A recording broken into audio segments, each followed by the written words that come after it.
With 3 outposts well underway and the population slowly growing, I'm starting to run low on food. I do have the food that I need, I just don't have it in the right location, because every sector is consuming one type of food, that's this number here, and those 2,000 food units are actually quite low. So I need to get food quickly, right now. It's an emergency, basically. The sector is always producing another type of food, and the production is always double of the consumption. So over time, there is an abundance of food in the game world. And the problem of running out is only a problem of distribution between the sectors. There are a couple of ways to handle this, to get the food where it needs to be. In my case, I'm actually producing the correct types of food that I would need in my other sectors. So it's just a distribution problem.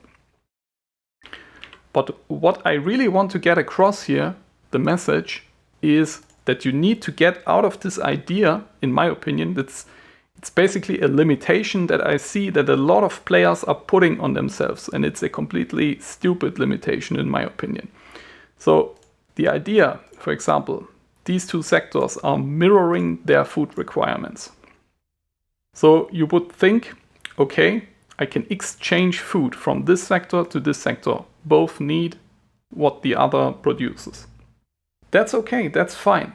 But for me, this only means, okay, in the general area, the accessibility of that type of food that I need is very good. These 2 sectors complement each other.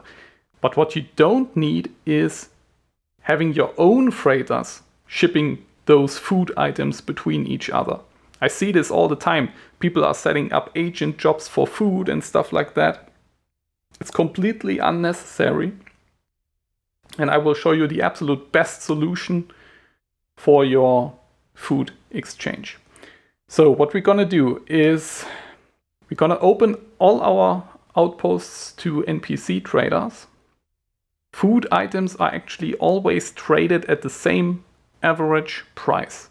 So you're not paying extra if you just let the NPCs do the correct food distribution in your empire. That's a bit of an exploit, but that's how it works. So we're going to logistics, traders, and then expand the quick trade option. For now, we only want to get the food because it's an emergency. So we're not covering the selling of the food that we already have. We're just gonna stockpile that for now. We won't lose anything, it won't spoil. We can just pile the food up that we are producing and sell it later, cover that later. Right now, I just need meat. I need meat. So I'm just clicking on buy meat, and I'm adding a cash transfer to the station. This is just a shortcut to station settings that we already covered with the fund transfer, and it just sets the fund transfer to 250k. That's just a good setting. So we're doing the same thing on our other outpost. Here it's fish. Quick trade automatically detects which kind of food that sector needs. So buy fish, auto cash transfer basic. And our third sector, the same, also needs fish. And that's it. The only thing that is left is opening all our stations for NPC traders. We still don't have our own traders, even with that many stations. The looting outpost is already open. Okay, now they're open. So what did we get? We have 3 outposts which want to buy the food that they need to sustain their population, because I'm running short. They also have the money that they need to buy that food. What they are not doing is selling the other type of food that they are producing. This other type of food that they are producing would be the food that I actually need to feed my population. And I'm not selling that.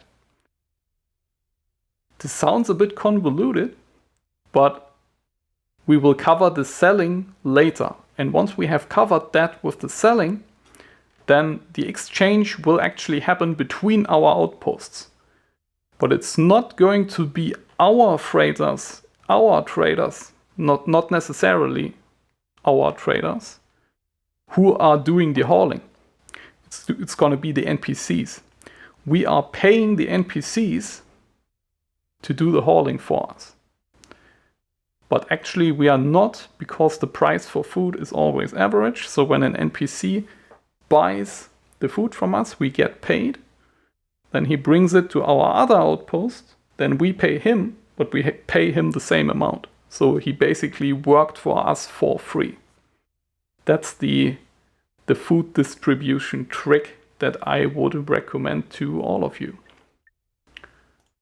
And that's just the easiest way. There is no point to set up agent jobs and use the food that you already have.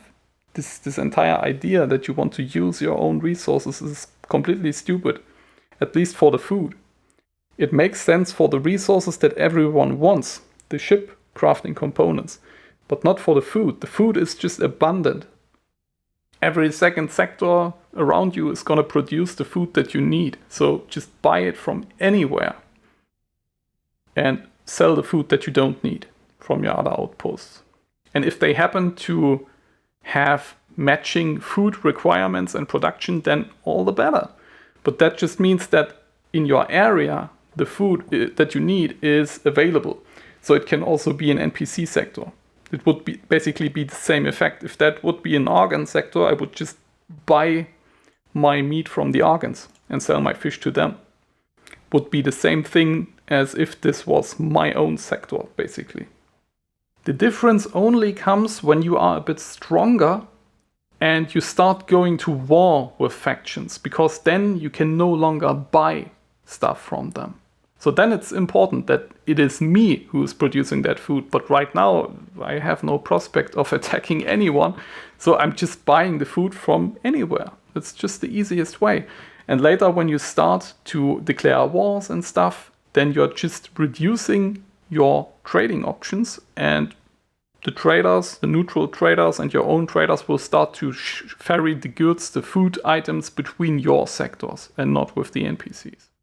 So it's completely flexible, this setup. And that's why it's beating agents and all that other crap by miles.